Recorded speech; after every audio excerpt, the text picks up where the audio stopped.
도내 노후 공공임대아파트에 거주하는 저소득 입주민의 정주 여건이 개선됩니다. 전라북도가 도민이 공감하는 생활 속 작은 불편 해소 아이디어를 공모합니다. 전북신용보증재단이 지난 10년 동안 8천억 원이 넘는 보증액을 지원했습니다. 전라북도가 중국 광저우 국제관광박람회에 참가해 1,400여 명의 중국 관광객을 유치했습니다. 출산율을 높이기 위해 불임 부부에 대한 지원이 확대됩니다. 아리아리랑 소리소리랑이 올해 전주 세계소리축제 주제로 결정됐습니다. 농어촌공사 전북본부가 45억 원을 투입해 12,000여 명에게 농촌형 공공 일자리를 제공합니다.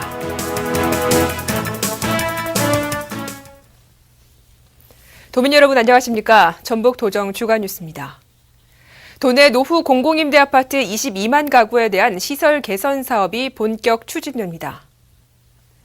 전라북도와 LH 전북지역본부는 올해 48억 원을 투입해 노후한 영구, 50년 장기 임대아파트 주거환경 개선과 난방비 절감 등 주거비 부담 경감을 위해 시설 개선에 착수할 계획이라고 밝혔습니다.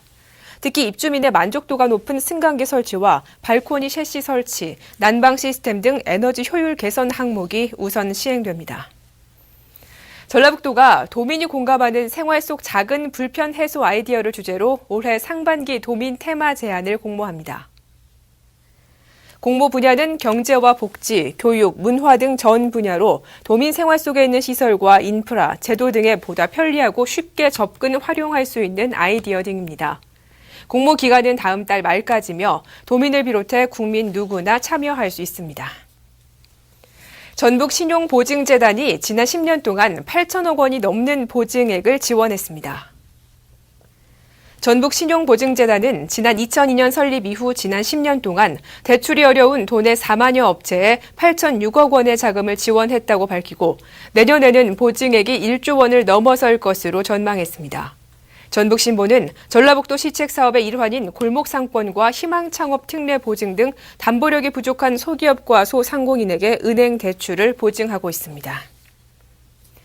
전라북도가 지난 12일 폐막한 중국 광저우 국제관광박람회에 참가해 1,400여 명의 중국 관광객을 유치했다고 밝혔습니다. 전라북도는 골프관광단과 청소년 노인 문화관광교류단, 태권도원을 활용한 전북 문화체험 상품 등으로 관광객을 모집했으며 다음 달부터 관광이 시작될 예정입니다. 전라북도는 또 광동성 중국 문화예술교류 촉진회와 호북성 현지 여행사와 관광객 유치를 위한 협약을 체결해 공동으로 관광상품을 개발하고 홍보를 추진할 계획입니다. 저출산 극복을 위해 불임 부부에 대한 지원이 대폭 확대됩니다.